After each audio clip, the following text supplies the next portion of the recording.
Je vais te citer des situations de la vie courante. Ça Allez. peut arriver à tous les Français. Tu vas nous dire si tu penses que c'est une bonne idée d'investir. Est-ce que c'est une bonne idée d'acheter une formation sur Snapchat pour devenir trader en seulement une semaine? C'est évidemment une idée qui va te faire perdre de l'argent. C'est certain que tu vas perdre de l'argent. Moi, je connais des particuliers qui gagnent de l'argent en faisant du trading vraiment comme des dingues toute la journée en bourse parce que ce sont des ultra passionnés. Mais on parle de quelques milliers de personnes en France. Et c'est des gens qui y ont consacré des milliers d'heures, si tu veux. Pourquoi, à la limite, il faut le faire une fois? Parce que comme ça, tu vas vacciner ta cupidité et ta stupidité financière une bonne fois pour toutes.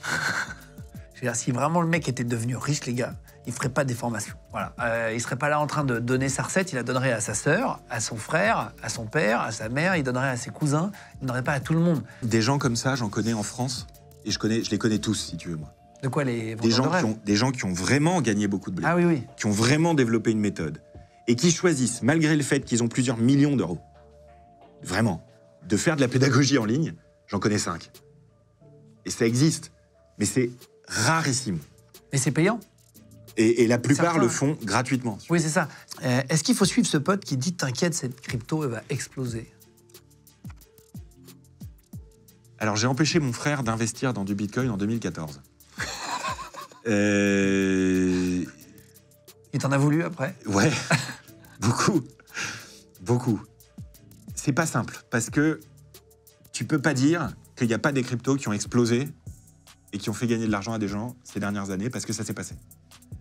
Mais c'est extrêmement difficile de le choper. Donc moi, je préfère toujours dire qu'est-ce qui va être facile à faire pour tout le monde, plutôt que de dire il y a un mec une fois qui a réussi à faire ça, du coup tout le monde devrait essayer. Ouais, bien sûr. Donc la réponse est non, il faut pas suivre ton pote. Si ton pote te dit forme-toi sur les cryptos, là il faut l'écouter. Acheter des cartes Pokémon maintenant et les garder 20 ans pour qu'elles prennent de la valeur. C'est 5% de ton épargne totale et c'est un risque énorme.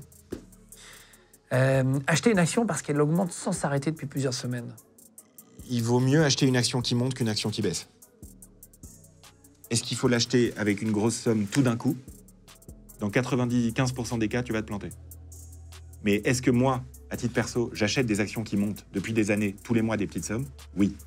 Parce que une action qui monte, c'est plutôt une bonne nouvelle. Tous ceux qui te disent « je sais que maintenant c'est le bon moment pour acheter cette action », c'est des mythos.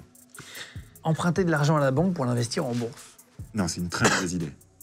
Parce qu'après, il faut le rembourser si ça foire. Bien sûr.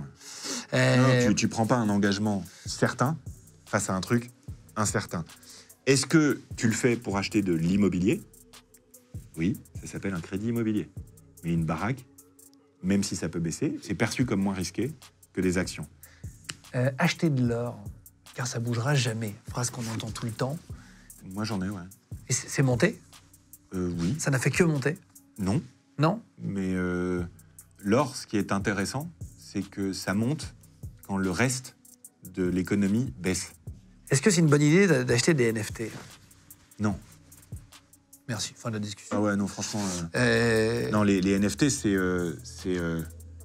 un truc qui est très, très, très émergent, qui est très nouveau, et où, pour l'instant, tout s'est pété la gueule. Donc, je ne peux pas dire ça... C'est mauvais augure. C'est pas un investissement.